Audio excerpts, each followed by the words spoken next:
et bien papa na butu wana mama zolota moni ndeke wana o azoya pala koyiba Diane yana zobomba mwana mobo ya moke mabalisi mama lamuka tala bazotia papa elamba miskite na noir alamuka azala aveugle mama lamuka moni papa azobeta maboko azoyemba ayebisi papa lobi mama eza boye bitumba etelemi ete mama nazomona ndisi kotumemaka teni pachamala na opengaba toye pachamala mila leki nanga mama sopele mai na 4h 5h todi komata abi mama yo kende boye pena kiza akoka te tozwa moto tokende tozi moto tomikomela na hôpital chamana bakisi bande kozwa wana tokomi pe na hôpital chamana ya mibiso na présenter bakisi expliquer abino na bango komona vraiment na nzoto ezo trembler nzoto eza na kimia te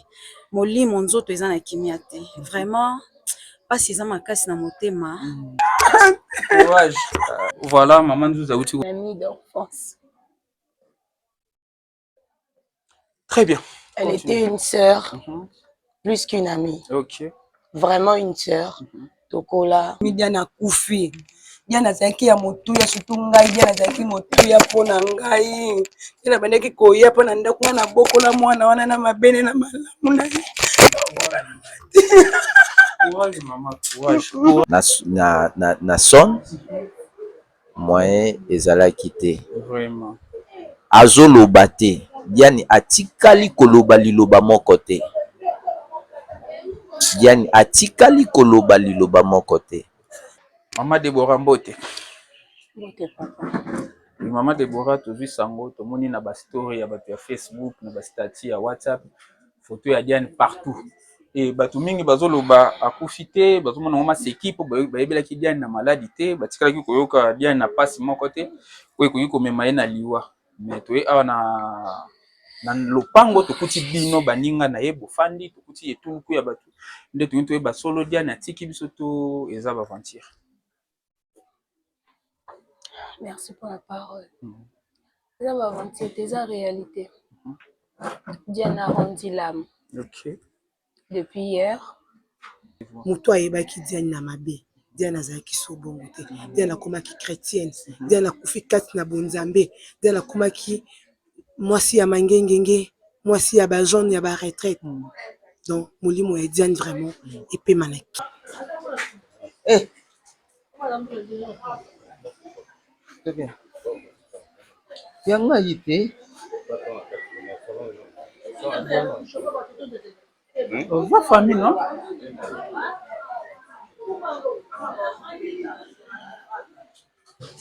Couleur en lumière ça. Oui, attends. Attends. Interview. Voilà, bandeko balandi ya émission na biso Écho de douleur. Touti komona na ba Facebook ne ba story ya bato etondisami na photo ya jeune sœur na biso Diane. Et ba misusu bazotuna est-ce que c'est solo eza lokuta eza donc tozo comprendre te. Ndene yango tozana toyena ndako oyo Diane afandaka. Tozo solola na yaya oyo ya Diane. Yenda kopesa biso ba détail ya solo Diane atiki biso ou bien ezama seki ya solo Diane belaki ou bien akufi liwa moko ya brisque papa Emani Mbote. Oui, Mbote papa. Voilà o pesa bande ko explication pour na liwa ya Diane. Bon, eza pasi, vraiment pasi makasi. Ça fait mal. Eza pota munene. Mais na Nzambe na kosamela Nzambe koyeba Nzambe faut kozala toujours makasi. Diane aza leki na biso aza 5e cadette mwana suka baboti biso 5 au nombre de 5 2 garçons 3 filles. Diane nakoki koloba maladi oyo Diane abeli eza maladi oyo akoki kokufa te. Donc eza pasi Diane apesi pasi atiki pota munene nayebi te lolenge nini nakoloba nakotikala kobosana yango te pasi oyo vraiment Diane atiki biso depuis mokolo ya lundi à partir à 7h. Na ndenge bato bazoloba na bokono ya malaria. Mokono ya malaria kaka asalisi examen azwi traitement azozwa traitement mais changement eza te azongi na hôpital babi non il faut abandela ba examen abandeli ba examen aye kozwa lisusu traitement deuxième traitement mais ils ont simba kaka te kino leki aye ko se retrouver na hôpital ya na komi mutu ya mbetu ya hôpital na coma non avant coma akende na hôpital tellement ba kinini abandaki kozwa eyaki kosala ebukaki et puis ekosala kwa mwa surménage moko donc omonaki mutu à perdre connaissance et puis babilo mosusu azoloba lokwa mutu esa esu malamu te. Ça nous a fait mal vraiment et touché biso et sali biso pasi nga naza grand frère ya Diane naza troisième na famille mais oza troisième ya famille mais na mibali yonde yaya liboso ya mibali mwana mobali ya liboso parmi chef de famille etant que mwana mobali eza nde papa Emani yonde chef ya famille ngai nde vraiment Emmanuel mais kino Diane ba ekomi Diane ba transférer ye na clinique Bondeko mwana koti Diane akomi kolia na son kosuba na son moyen ezalaki te vraiment azoloba te Diane atikali koloba liloba moko te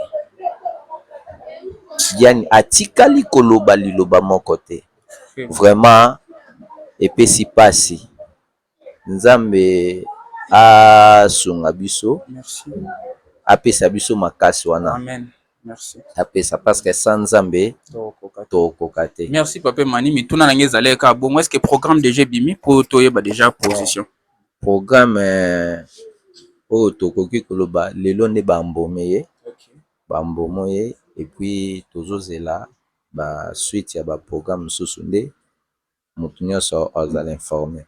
Merci grand frère Natondi Obotondi. Utino musika. Merci vraiment. Merci. Voilà. Intervention na biso zo continuer to zuli susu mama Nzuzi yepa baki Diane malamu akoyebisa biso solo ndenge bato bazoloba ete Diane na kufi misusu bazana ba doute ya solo Diane atiki biso et puis nini esali ete Diane atika biso. Voilà mama Nzuzi. Nakombona nga mama Nzuzi. Eloko nga na yeli pena awa po Diane nde aza pena ya ngai wana pena semeki na ngai ya mutema na banaki kondima te Diane akufi mais solo kwa na komisi le terrain nga mo pena na ndimi Diane akufi Diane azaki ya motuya surtout ngai Diane azaki motuya pona ngai Diane banaki koya pona ndako nga na bokola mwana wana na mabene na malamu na courage maman courage. Voilà maman Nzuzi auti kotika biso stress eleki makasi akoki koloba te po tozana ya ezali yaya bienvenue yaya ya mibale ya ba Diane si je me trompe pas et yende vraiment beaucoup li pe Diane avandi na eleki na propre makila eza pa Diane yango eza pa na ye akoyebisa biso nini déranger ki mwana na bango nini déranger leki na eti akoma na niveau ya kokoma ebembe. Maman bienvenue moi explication. Bon naza na choc makasi me ça mapesanga makasi Diane abandi ba fièvre fiancé na ye azala pa na biso awa na février afali akoma lettre donc abandi ba fièvre mo bandozela akoma bien bon Diane na ba fièvre asalaki tozali na matanga ya tamaki singa ya beni nazoyoka bien te me misimbanga nakende kosanza nga ozosanza boza na retard te ya dia ya beni na me nazoyoka kaka bien te esili mpe wana bazongai na bayaya ngai nazonga na tozonga bamama ndako eyo koleka dimanche nake rigini azali na rigini ayakangaki ye alobi ya beni nazoka bien te zelanga bakanganga suki tokende nzanga bango suki nde mbangu bango maleme mama tindinga awa nde oza biloko pa yaya osavanga na olanda ayaki mpe kolanda butu wana tolalaki na biso lela endi nango diani nzoto kaka bien te ayaki ba fiancé napesi 45 000 asala baexamen ke osala baexamen na hôpital oyo eza na kote ya makadam place babaki baoboma bato wana makadam place bamote sukaka ye nasala baexamen kuna na poko apesi fiancé na ye ordonnance asombi bakisi diane azwi bakisi abandi papa aviki abandi premier soin nzokande na promesse wana déjà fi on autre traité wana aletiaki da 2 za bakisi ye nazongi traitement ezosimbaka te yani kosanza kolemba yosa pe 4 jours bapesa moto lokwa mwa stagiaire moko nde apesa kisi mais non eyosala ke bon mardi tadiani ezalaki bien te na 4h du matin mama alamusi ngai beni alamuka ndeki na yo alali bien te nalamuki na pasi na bastress na miso nasimbi dia na bita tokende hôpital nazwi na bakisi oyo bakomelaki ye nakeo musafiaseni baza bino na beni kendaka na yenga naosala nini nazolanda kolanda langi nga biso rapide toke kuna docteur wana bamoni ye alali ya beni nalala nazoka makasi nalala ngabi ya olika monini leki na ngai alali moke yeni pa ayokoma mwa mbala bato docteur azalaki akonsulte ye ono apesi no promesse posa nini ayoka makasi promesse ebandi ono ifo tokende radio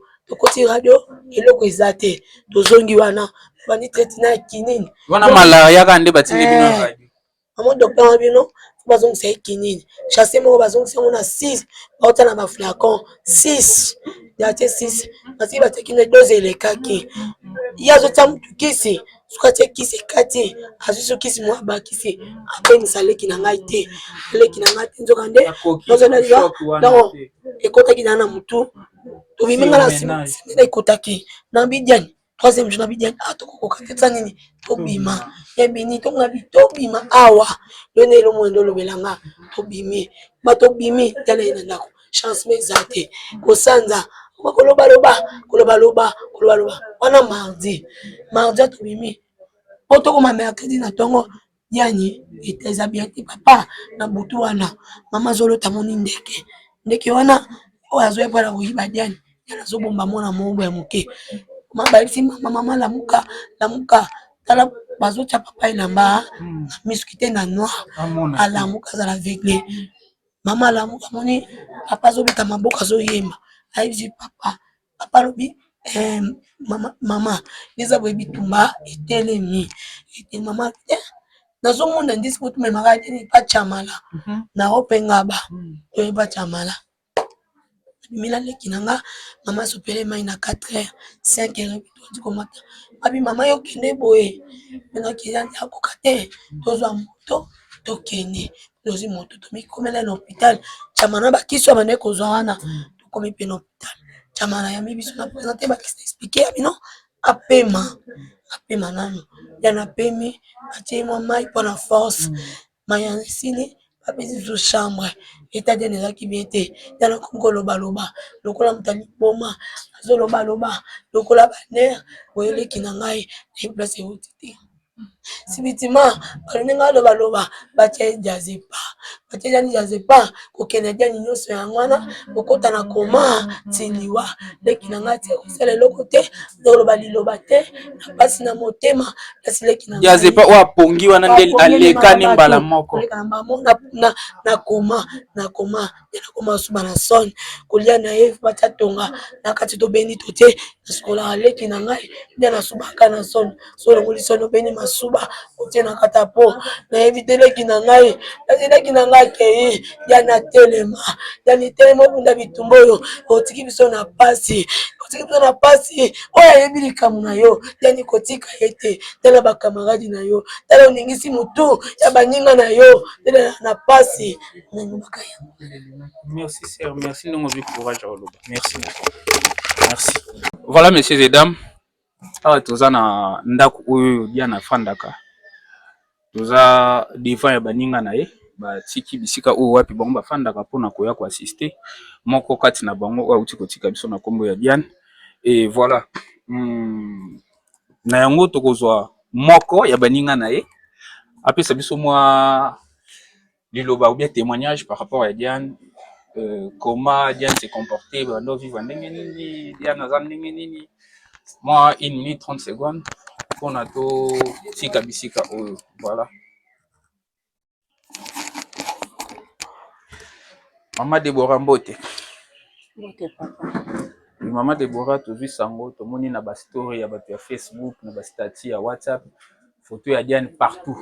Et bato mingi bazoloba akufi te bazomona ngoma seki po bayebelaki Diane na maladi te batikalaki koyoka Diane na pasi moko te oyo ekoki komema ye na liwa mais toye awa na lopango tokuti bino baninga na ye bofandi tokuti etuluku ya bato nde toyi toyeba solo Diane atiki biso to eza baventure. Merci pour la parole. C'est ça l'aventure, c'est ça la réalité. Diane a rendu l'âme. Ok. Depuis hier, elle a rendu l'âme par la volonté de Dieu. Ok. Abelaki Moukié, mais le Créateur a décidé qu'il y a aux moi naï. C'est ce que je peux dire. D'accord. Et tant que mutu oyo comprenera moi makamu par rapport à l'intervention au nom de Kanakati. Il y a Diane Ezakio. Asalaki moi fièvre moko ya malaria bakende na hôpital ya Liboso bazonsa ke mai ba déclarer que ba dose ya kinini 5 kilo pa poleka et esengaki apema ou bien bazongise ba mai moko ekoki kopesa makasi po komeka kolemba asalaki pe moi ba perte de mémoire et baye ko kende na ye na hôpital moko ya Chimanga si je me trompe pas bapesi ye Diazepa po alala tango alali na pongi wana ya Diazepa alamuki lisusu te wana peza pe ka volonté nzambe. Bon en fait traitement na ye biso tozaki sur place te. OK. Moto a témoigné traitement na eza moto azaki garde malade na ye o asimbaki ye asimbelaki bilamba azolandela ti bosa ba transfert ye ndi moto apesa témoignage nyonso ya traitement au Diane alandaki. Oui, moi j'ai reçu les témoignages eza on a ebisi wana yon abi par rapport nde yo mona liwa ya Diane eza volonté ya nzambe question na rasu. Nga non lobe tant que chrétienne eza volonté ya nzambe. D'accord. Parce que si Dieu ne permet pas l'être humain à rendre l'âme. D'accord. Peu importe. C'était ça. Tout ça bana nzambe. Peu importe bitumba spirituellement, physiquement, si Dieu ne décide pas, tozalaka na pema to kumisa le lendemain. Par cette occasion, j'aimerais que vous présentiez vos condoléances. Vous préférez que vous présentiez vos condoléances. Vous en avez photo, vous avez ta photo, ya camarade nanga mon enfance, mon ami d'enfance. Très bien. Elle était une sœur, plus qu'une amie. Ok. Vraiment une sœur. Tokola, tovandi sika moko, to partager kolia banzala, to mona, to tangi ba classe. Toza un espoir, ba projet que lobi toza ba grande dame, to sunga ba famille. Mais où est commis ezaka nzambe. Diane akufi na bonzambe. Mutu azala na mabe na ye. Mutu azala pe na ba temps OK. Temps mort boyo ça non délire. Mais si c'est le temps de Dieu, à tous mutu délire ndeni otika olanda voix ya nzambe. elle a accepté nzambe abengi ayoki Ok. ayoki voir nzambe alandi ye akoma kolanda ye partout na bangomba na baretraite Ok. na bajeune prière na ndako nga mpo na ngai naza na esengo etant que chrétienne mpo nayebi ke akufi na bonzambe Ok. mais tant que na bonzoto mon séparation elle va beaucoup nous manquer mais manquer personnellement on a vu que elle sur nazalaka fona composer non na bengai na finga na tumbola et tout seka mais j'aurais plus cette occasion là parce qu'elle n'est plus vivante. Ok. Voilà, présente tes condoléances alors. Je présente mes condoléances à toute la famille Boukak, Ok. la maman et notre papa, qu'on a toujours surnommé avec les intimes, les amis d'enfance de Diane, qu'on a toujours surnommé notre papa guerrier parce que c'était un homme fort, un homme sévère. Vous devez étudier, vous devez être des responsables, pas des blagues. Parce qu'au biso étant que Banatobi, vieux, c'est Kalingo, c'est Kaza guerrier. Papa guerrier, vraiment, merci. Ou Kolisi Diane, ou Tangisi Diane. Diane a sali fierté na yo tina ajo yo nzamba ndimi azwaye. C'est ça.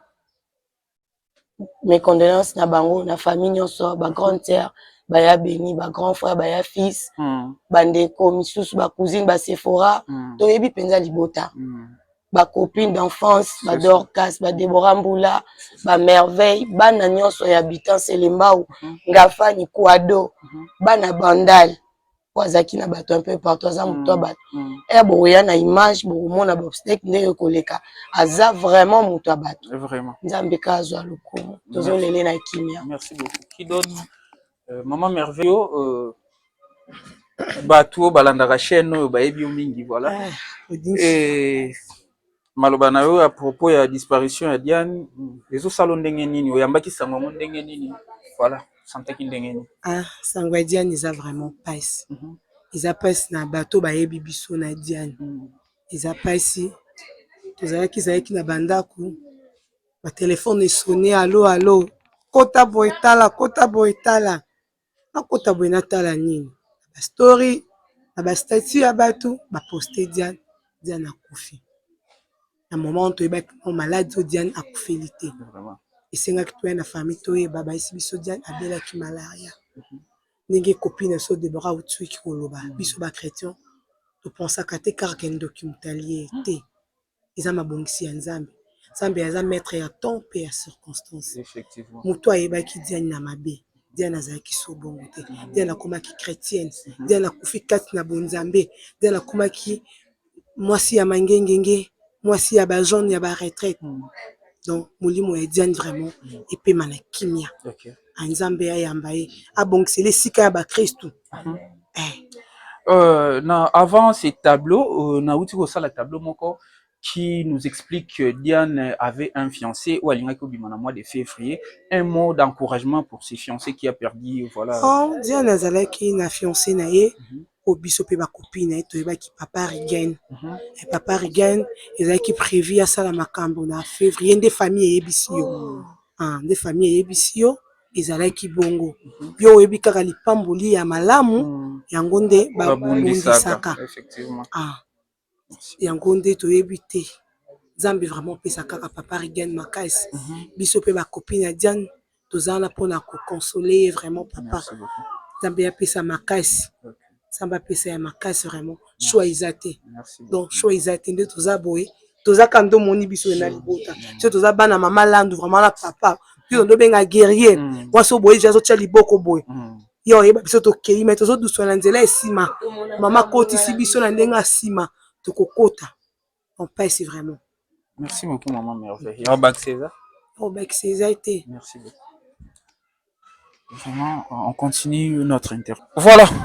Naza liboso ya moko ya bami ya Diane Lukak il s'agit ya Mama Grace voilà Mama Grace Matokisa voilà akoyebisa biso ayambaki sango wana ndenge nini elle se sent comment voilà na sango pe tango ayi komona réalité ya disparition ya Diane voilà vraiment ya koloba mingi eza te pasi eza makasi na motema donc nazalaki na ndako ezalaki lobi ba 18h namoni ka petite sœur abengi ngai ayebisi nga ke yaya kota na WhatsApp comme ça okomona eloko moko natindeli yo aboko informer nga directement parce que ayebi ke kosala nga pasi nayebisi eloko nini loba kaka lobi te tia mega moyena loba eza te donc natie mega naye komona foto ya Diane batie moto azolela ojeti c'est quoi alebisi nga non Diane akufi Diane akufi abelaki nini alobi yaya naboyaki koinforme yo koma kaka te pa na bango komona vraiment na nzoto ezotremble nzoto eza na kimia te molimo nzoto eza na kimia te vraiment pasi eza makasi na motema mais mes condoléances makasi na famille liboso na biso bami na ye nzambe pe apesa pe su makasi vraiment mitema eza ya kozoka vraiment makasi parce que tozomona ngo ya des fois errement lokola ndoto lokola baje donc indirait baokosa mais en réalité tant que toye sur place nde toye koconfirmer vraiment oui effectivement c'est la vérité que Diane n'est pas là akufi aza esu na biso te vraiment esali mpasi makasi ya koloba eza ebele mais vraiment mpasi eza makasi na motema Diane aza oyo toyebi lelo te ya sika pe te bon Diane tobandi na ye na biso baoyo kobanda na église ya catholique tobandi bana mike makasi na bagroupe de prière communauté bondeko vraiment ezolela makasi toza vraiment ya kozoka na mitema nzambe apesa makasi. Voilà, merci. Ndeko na biso touté kozala na ye azwaki responsabilité ya ko consoler papa Rigen ou auti ko perdre fiancé na ye. Et yo na pesi yo responsabilité ya ko consoler mama landu pona balui ko bungisa mwana ezalaka facilité nino ko koyebisa mama. Vraiment ya koloba na mama eza ke nzambe nanu mpona makasi ya mama akokoka te nzambe apesa mama makasi ya makasi ye moko akoka kosupporte charge oyo te azomema sikoyo eleki meme na charge akomema mwana na libumu eza mpasi moko ya koexplike kuta eza te me nzambe apesa mama makasi parce que mpasi ya komema zemi 9 mois obota eza différent na ya kokufela mwana osi akoli ozosatendre ke lobi ye nda osunganga mais lelo aza susu envie te c'est vraiment difficile ya koperdre moto osi akoli eza mpasi makasi me nzambe ya lola apesa mama vraiment makasi. Merci beaucoup Maman Grâce notondi botondi. Voilà libota bomoni bandeko na biso ndenge bavandi baye pamba te baye ko rendre vraiment hommage na ndeko na bango ami na bango camarade na bango na kombo ya Diane Lukak.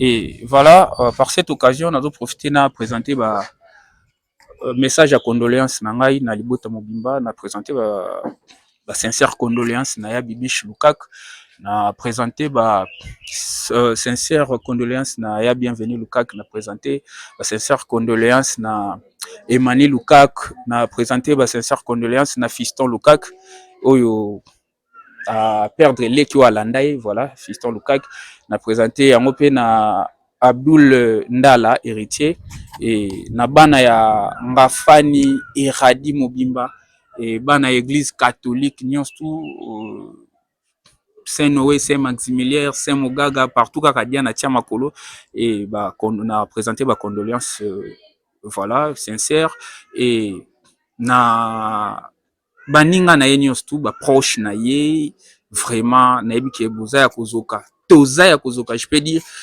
moi je sors rarement je fais pas des interventions où na yebi utumbula na ya susu boete mais ceux na kitia j'ai été vraiment affecté na ndenge moko ya osakana te et voilà yango na ye vraiment ko lakisa bino ete ya solo ezalaki ete Diane ezaki ba aventure te Diane a tiki biso Diane a tiki biso voilà merci na mingi oyo bazui libaku ya kolanda message oyo pe bobo sanate ko partager message oyo pona mingi oyo baza informé te bazwa information voilà na bosanité oyo azaki derrière caméra na ngai il s'agit à monsieur Exaucé Zoboy voilà merci beaucoup à la prochaine occasion merci.